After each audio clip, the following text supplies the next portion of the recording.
2 Kings chapter 13 from verse 15. 2 Kings chapter 13 from verse 15. 2 Kings chapter 13 from verse 15, and I'll read. Elisha said, "Get a bow and some arrows," and he did. "Take the bow in your hands," and he said to the king of Israel. When he had taken it, Elisha put his hands on the king's hands. "Open the east window," he said, and he opened it. "Shoot," and he shot. "The Lord's arrow of victory and the arrow of victory over Aram," Elisha declared.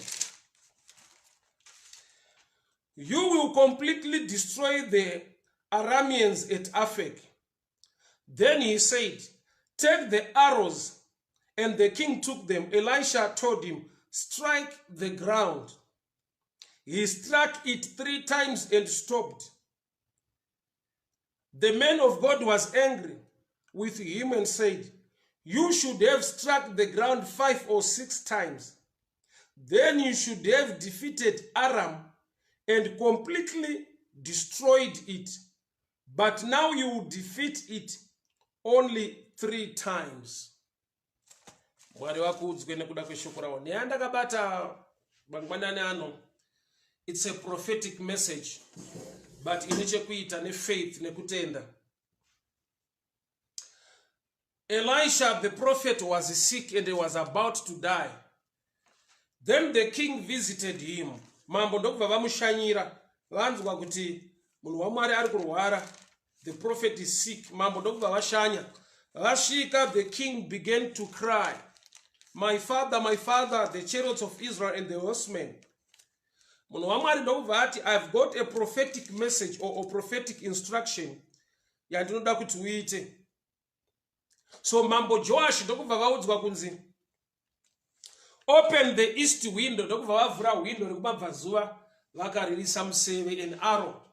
Munhu waMwari ndokubva declare kuti the arrow yawashuta is the arrow of God, museve waJehovha. Ndokubva apiwa futi instruction yekunzi chitora mapfumo kana miseve yatinayo ubaye ivhu, ubaye pasi, and struck the ground. Pano he is not dealing with the enemy. Ari kungoita a prophetic instruction, a prophetic gesture. Ane zvaari kunzi aite mumba memuprofita zvine chekuita nehondo dzaacharwa nezvaachasangana nazvo in the future or outside. Zvoreva kuti our victory, kukunda kwedu, kubudirira kwedu, kuri mukati memba yedu.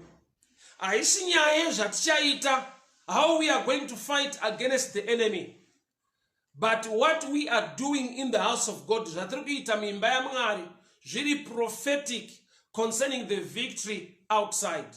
Which means we can design victory. We can create victory prophetically. Tichizviita tiri mumba medu, but zvine ma positive results or negative results outside tabuda. So the prophet ari kudila na Mambo Joash, ari kumupa kuti and my instructions yekuita ari prophetic, anogona kumuwanisa victory in the future. So zvanzi rilisa museve wekutanga ndobva zvanzi one for the Lord, arrow of victory against Syria or against Aram. Ndobva zvanzi chitora mapfumo miseve ubaye pasi pa ground. Bible note, and the king struck the ground 3 times. The king struck the ground 3 times. Remember kuti prophet avana kuudza mambo kuti bayai pasi kangari. Prophet avana kumention a number or a figure or how many times to strike the ground. The instruction was struck the ground, just like that. But mambo pavakabaya rutatu, the prophet was not happy. The prophet was not happy. So there is a question there now. How can the prophet that samwe iwo vasina kuudza munhu a number or a figure how many times to strike the ground? Same profita ari kutsamwira Mambo Joash vabaya pasi rutatu. Ndokuti ati hanzi you should have struck the ground many times, 5 times or 6 times. Why have you stopped? kureva kuti tine zvinhu zvatinogona kumira tichimisa victory or favor in the future. Mambo vari supposed kubaya ground many times, but he only struck the ground 3 times. Elisha ndobva apa a prophetic word rekuti uchangokunda vaSyria 3 times. Zvoreva kuti mambo paanga achibaya on the ground, he was dealing with the enemies or the Syrians prophetically. Mambo pavaibaya pasi vaitorwa neenemy, vaitokunda. But ndinoda tuone picture ikana munhu achitora mapfumo achibaya on the ground. Zvinoreva kuti mapfumo ake haarambe ari sharp, anobenda. Kunobaya kuye kana uchibaya nako on the ground hakurambe kuri sharp, kunobenda, kunokokonyara. Which means zvimwe nguva chakapa mambo pfungwa yakuti let me just strike the ground 3 times. Ari kuti maybe in the future panozoita hondo dzacho I need weapons, I need arrows to use. Saka ari kuti I'll just reserve many, nongobaya 3 times. Yet paabaya 3 times ndo the number of victory. Mazhinji aasiya ari sharp haagone kumupa victory. Ndinoda kuti ndinzwe baba. Mapfumo aatora akabayisa pasi ndo ane number ye victory. Mapfumo aasiya achingwareserva ari sharp ari paside, ari kutrusta kuti maybe panozoita battle I'll use them, haasi kuzomupa victory even ari sharp. Hama dzangu, pane nayo yanditaure pano pamusoro pezvakaitwa naKristu Jesu kana tatenda mazviri. Isiri nyaya yekugona kwedu, isiri nyaya yekuziva kwedu, isiri nyaya yekuti how sharp we are, but yekungoziva kuti kuna akabayiwa nepfumo parutivi, ropa nemvura zvikaerera. Izvozvo ndo zvinotipa kukunda zveropa raKristu Jesu. Shoko rinoti vakakunda neropa regwayana uye nekupupura kwemiromo yavo. Zvoreva kuti kukunda kwedu kwakavigwa munhau yeropa raKristu. Kukunda kwedu kwakavigwa pakutenda uye nekupupura kwemiromo yedu nekuda kwebasa rakaitwa paCalvary. So pano mambo vari kuti I'll reserve the arrows for the battle. Yet losing the arrows in the prophetic house is a picture of victory in the future. Saka atora mapfumo akatanga kubaya pasi. Mfungwa make ndokubva mauya pfungwa yakuti why are you losing the arrows or why are you destroying the weapons? Kana kune ma future battles aunozoda kurwa, reserve some. Pfungwa iyoyo ndo yakaita kuti abaye rutatu arigere kubaya kakawanda, trying to preserve or reserve some arrows. Yet zvaari kungobaya rutatu ndo victory yaanongowana only 3 times. What's the revelation behind that? The word of God is like a double-edged sword. It's a double-edged sword. Shoko ra Mwari ibanga rinocheka kwese. Shoko ra Mwari ndiro the sword of truth. Shoko ra Mwari ndiro pfumo rezvokwadi. So uyu paatora mapfumo achibaya pasi, ishoko ra Mwari riri kubaya nyama. Men munhu wakasikwa kubva muguruva revu. When we talk of earth or ground, we are talking about men in the prophetic area. Zvore kuti paatora mapfumo achibaya pasi, ishoko raatenda riri kudhila nenyama yake. But iye atora shoko ndokubva angobaya rutatu, which means there are times yekuti shoko parinouya richichallenge our own desires, richichallenge zvishiyo zvedu nezvimwe zvatinoita. Pane pekuti tine ratinogona kugamuchira, but tosiya a certain area yekuti tinoona sekunge ichallenge kana kuti hazvigoneke, yeti Mwari vachida kuti tiite saizvozvo. Okay, I will explain again. Pfumo riri kubayiswa paground, ishoko raMwari riri kubaya nyama, riri kubaya munhu, nokuti ground is man, the sword is the word. So uyu muprofita ari kuti shoko raunotenda kuti rikushande ndo rinokushandira. Shoko raunotenda kuti rikunatse ndo rinonakisa nzira yako. Kureva kuti shoko ukarigamuchira riri zhinji rakawanda rikakushandura rikakushanda rinokushandira pane zvakawanda, but pane shoko rekuti unoritenda ogoita rimwe raunosiya rakadaro. So munhu waMwari pano ari kuudza mambo kuti ko wamirirei, kuti there are things you need to do but woramba uchiita nokuti zvinocreata victory, kukunda kwakakura. Don't stop. I remember preaching a certain sermon, don't stop doing good. Nyangwe kune vanhu vasingagamuchire, nyangwe kune vanhu vasingatende, nyangwe kune vanhu vanokutsondora kana kukurwadzisa paunoita chakanaka. Some people, they pay you in a way inorwadza after doing something good to them, but izvozvo zviregere kukubata. Why? Nekuda kuti ukatarisa the life of Moses, I love the story of Moses. Moses chakaita kuti anorora kumba kwa Jethro aenda kuMidhiana. Ane chakanaka chaakaita kuvanasikana vaJethro, vaida kuchera mvura patsime vachidziviswa nevamwe vafudzi vemakwai. Ndokubva apindira munyaya yacho, akabatsira vasikana vakachera mvura. Vaenda kumba kwavo vakanotsanangurira baba wavo. Baba vakati ko murume mamusirei. Then Moses came into the picture. Ndokubva apinda muwanano. But kuri kubviwa naMoses kuEgypt aitotiza hama dzake dziri kuda kumutengesa kuna Faro. Akatoitawo chakanaka, akarwira an Egyptian, hama yake muHebrew against the Egyptian. But vanhu ivava havasi kuappreciate, havasi kutenda. Moses wakatiza hama dzake, but asvika patsime kuland of Midian aona dambudziko rine vanasikana vaJethro. Haana kuti hadzisi hama dzangu, kana kuti haana kuti vanhu vagara havatende. Ndakaitira hama dzangu chakanaka, but izvezvi ame fugitive, ndiri kutotiza nokuti vanoda kutitengesa. Akaramba aine that heart, ikamuconnecta to work, ikamuconnecta to relationship, ikamuconnecta to calling. Kuramba achiita zvakanaka. So pano mambo vari kubaya on the ground nepfumo, asi ndokubva vabaya katatu. And the prophet was not happy.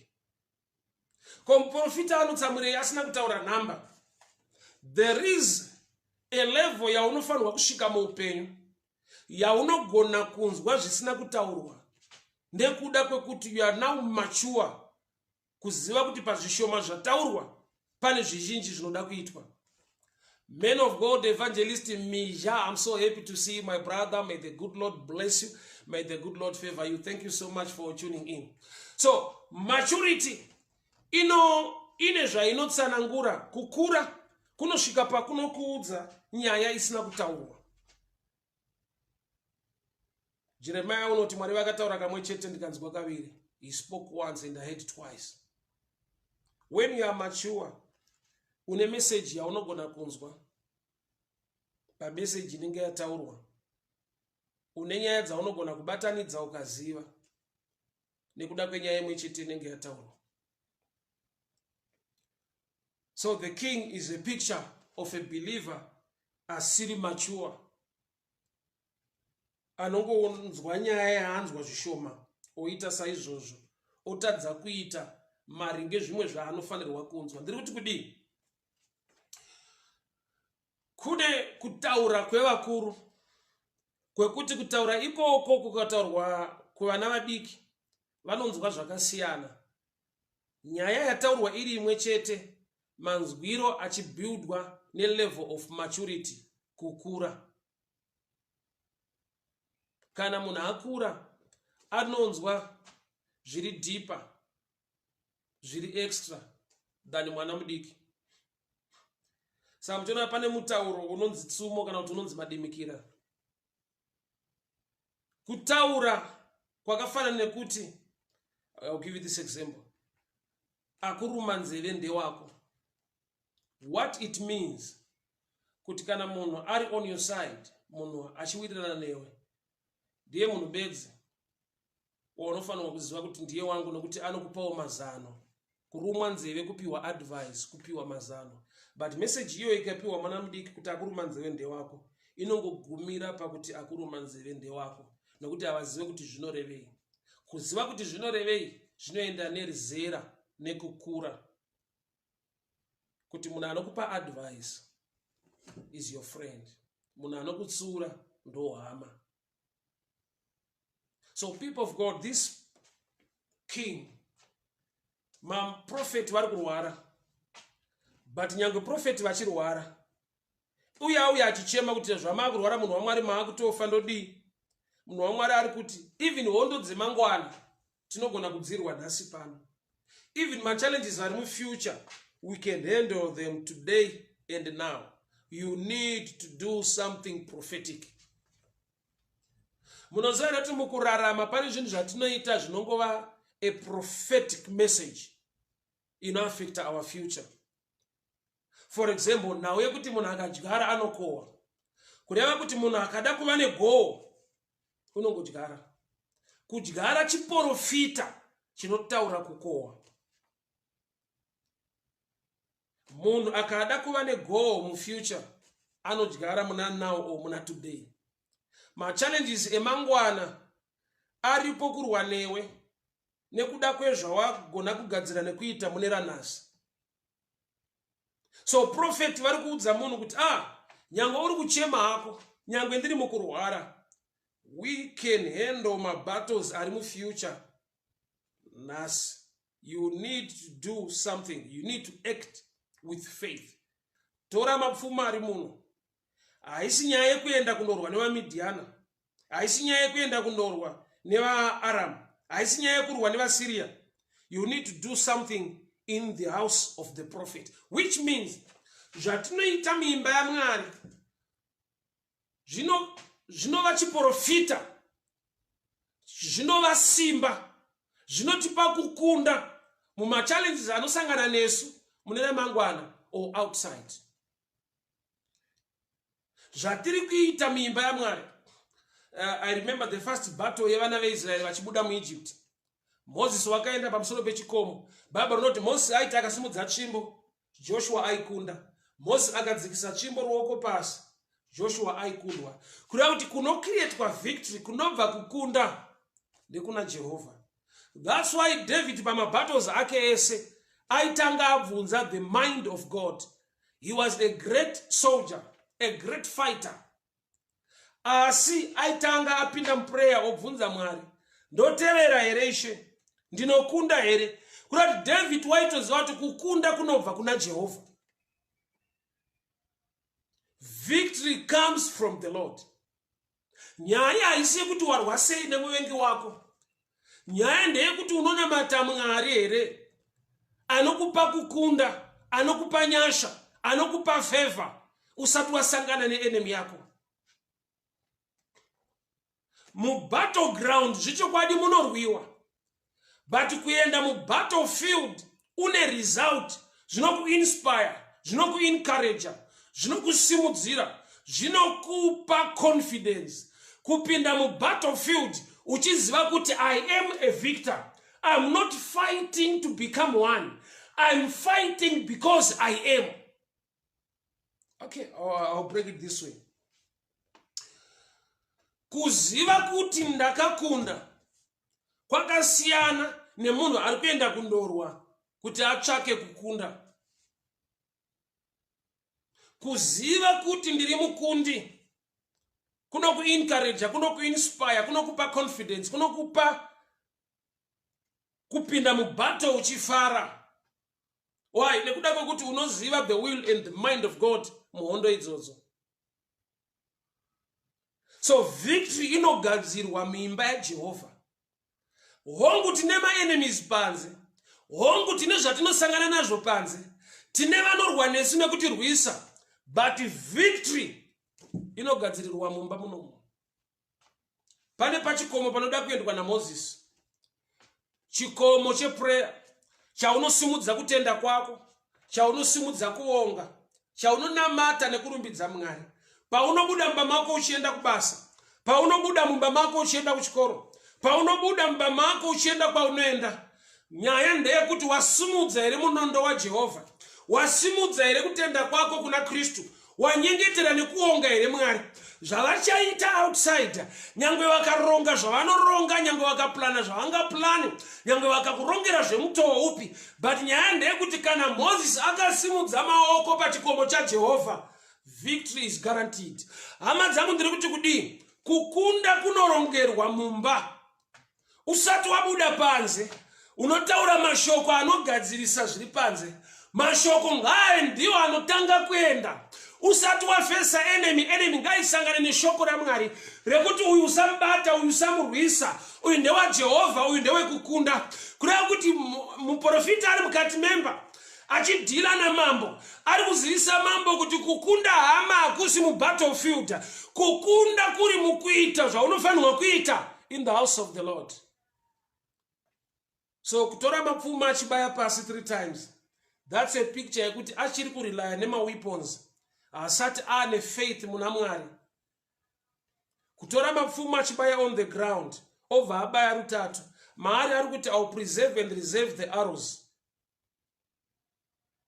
Yet kuita sekungo uri kuluza in the house of God kuno create a victory outside. Kuita sekungo uri kuita loss in the house of God, it's a prophetic message, ye victory, ye gain outside. So akatora mapfumo akatanga kubaya pasi ndokubva abaya rutatu, and the prophet was not happy. Shoko raMwari rinoti faith comes by hearing, and hearing by the word of God. Kutenda kunouya nekunzwa, uye nekunzwa shoko raMwari. Zvoreva kuti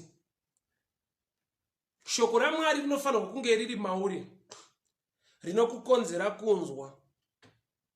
Kunzwa nenzeve is stage number 1, iri common to everyone, munhu wese anonzwa pakataurwa. But kana ianhauye faith, faith comes by hearing, and hearing by the word of God. Zora kuti kune zera, kune level yekunzwa inongo create kwa bedzi neshoko raMwari. Barbara Kureva, you're welcome. God bless you. My Jojo Nyautore, you're welcome. God bless you. Thank you so much, my sister. Shanya Zame, the good Lord bless you. Thank you so much. God bless you. Mfumo wanga Fik Dennis, Mungu kudariseni kwambiri. God bless you. Romans chapter 10, verse 17. Consequently, faith comes from hearing the message, and the message is heard through the word of Christ. Imwe version, but King James not. Faith comes by hearing, and hearing by the word of God. Kutenda kunouya nekunzwa, uye nekunzwa kuburikidza neshoko raMwari. So the word of God in you ndo rino create a faith, unoita manzwiro ari maringe shoko riri mauri. Message yese inouya muupenyu hwako inosvikira pa message yakatombouya kare muupenyu hwako concerning chinhu ichocho kana kuti zvinhu izvozvo. Munhu wese ane nyaya dzaakanzwa, saka pakataurwa nyaya iri in line nechinhu chaakambonzwa, uri kuedha message pamusoro pemwe message iripo kare, izvozvo zvakupa judgment, kuziva kana kuti kutsanangura kuti saka chinhu chakamira so, nekuti already ndine zvimwe zvatinoziva. So faith comes by hearing, kutenda kunouya nekunzwa, and hearing by the word. So chino create a faith, kunzwa kunogadzirwa neshoko rinorarama mauri. Shoko ndo rinobva rava nzeve dzinokupa kunzwa, zvino create a faith. Kutenda kunouya nekunzwa, uye nekunzwa shoko raMwari. So mambo ari mumba maprofeti audzwa kunzi struck the ground, but already in him ane zvaanoziva pamusoro pehondo, kuti kuhondo unotoda mapfumo. Saka kana muprofita achiti baya mapfumo pasapo, anenge ari kutaura a message inorwa nezvatinokana kuti inorwisa zvatinoda kuzoshandisa in the battlefield. Ndo zvakamupa kuti no, I'll strike the ground 3 times. Faith yakava shoma, kutenda kwakawa kushoma maari, kuti zvechokwadi here kuluza ma-arrows mamise mfumo panapa kunoita here ini ndine ma-battles in the future. That's how he came about to strike the ground 3 times. Mukati make mamune shoko, mamune information yekuti kuhondo kunodiwa mapfumo. Saka muprofita kana akuti baya mapfumo pasi, I'm losing. Yet parubaya mapfumo pasi, the number ya anobaya pasi is the number of victory. but kwaari yakava a number of losing because of the information in him. Tikashaiwa shoko raMwari matiri hama dzangu, tikashaiwa kuziva the mind of God, tinogona kubatirira pazvinhu tichifungidzira kuti we are protecting ourselves kana kuti tiri kuchengetedza zvinhu for the sake of the future, yet kuzviririsa kwaigona kutibatsira kubaya mapfumo pasi many times. Wova nemapfumo kana 10 or 15 ari blunt akabhenda asagone kushanda mubattle, yaitova a prophetic message yekuti ndo nhamba yehondo dzauchakunda against your enemy. But murume uyu nekuda kwekuti maari muri kushayikwa faith, because it comes by hearing and hearing by the word of God. Kunati maari mune kutenda kuma weapons than muna Mwari. Hama dzangu, tinogona kuzunganidzira zvatinotizunganidzira, tinogona kuva nema connections atinokonektana nawo muupenyu, but victory comes from the Lord. Favor comes from God. Vanhu tinogona kurongeka, tinogona kuakwaya zvatinogona kuakwaya, asi kukunda kunobva kuna Jehovah. Ngoni trust. How are you doing, my brother? I hope I find you well. May the good Lord bless you. Thank you so much for tuning in. So mambo vari kubaya pasi nemapfumo ndokubva vabaya rutatu, nekuti mukati mepfungwa dzavo mune kuti I cannot lose the weapons now if I have got challenges in the future. So I need to preserve and reserve the arrows for the battle. Do era yaakaita. Kuita chinhu muimba yaMwari haisi loss. Pa common sense ndo panokuudza kuti you are losing. But pa prophetic panotokuudza kuti the number of arrows dzaunoita struck the ground sekunge uri kuita loss uri kuruza is the number of victory against Syria. People of God, hear me very well. Munhu waMwari ari kuti wabayirei rutatu, dai wabaya 5 to 6 times waikunda zvachose, you have got completely destroyed the Syrians. Why did you stop? Chamisa mambo, common sense, lack of faith. Ari kutrust and kubeliever in horses and chariots than to trust in the Lord. Amadzangu, victory comes from the Lord. Tinogona kuronga zvatinoronga, kuva nema connections atinogona kuva nawo, kuzviunganidzira zvatinogona kuunganidza tichiedza kuva ne future iri secure. But the truth of life, victory comes from the Lord. Some they trust in chariots, some in horses. But they have to note, I trust in the Lord. That's why in every battle, waitanga wanzwa kuti Mwari ndiendere ndinokunda ere. People of God, hear me very well. Kukunda kunogadziriswa, not mu battlefield. Mu battlefields kunozadzikisa kukunda kwagadzirwa na Jehovah already in the house of God. Moses akaramba akasimudza, nyangwe enemy ikanzi yakasimba zvakadii kuataka zvakadii, Bible wrote as long Moses wakasimudza maoko, Joshua waikunda. You are the Moses of your family. Raise your faith unto the Lord. Stand on the gap. Pray for your children. Pray for your wife. Pray for your husband. Namata pamusoro pebasa rako. Usati wabuda mumba kuenda kwa unaenda. Victory inogadzirwa mumunamato. Victory inogadzirwa in the presence of God. Act prophetically. Kwa uri kuenda kunzoku in part 2 your life. The first stage, part 1, is you doing what you are supposed to do in the presence of God or in the house of God. Chichakupa kubuda mumba mako uno confidence, kuenda mu battlefield uno confidence, kuziva kuti I've raised the staff of the Lord up and victory is certain. So zvaunozosangana nazvo kana enemy kana sekunge iri kuadvansa iri kuimprova nekudii pamabattles, one thing chaunongoziva, I've raised the staff of the Lord and victory is certain.